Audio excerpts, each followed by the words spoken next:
So hello guys, this is doctor Vivek, hope you fine.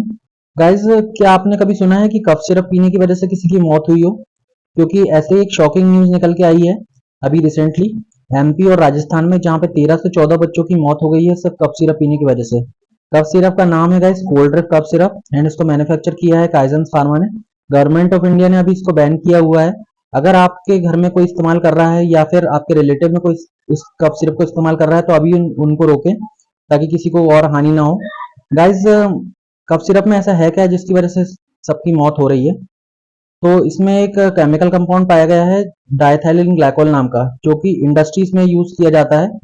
And guys, anti freezing agent polyester industries और break fluids में इसका इस्तेमाल किया जाता है। तो ये बॉडी के लिए हार्मफुल है, रेनल टॉक्सिसिटी करवा सकता है, लिवर टॉक्सिसिटी, सीजर्स, पॉलीन्यूरोपैथी हो सकती है, कोमा हो सकता है, डेथ हो सकती है। इसलिए इसको प्लीज शेयर करें वीडियो को।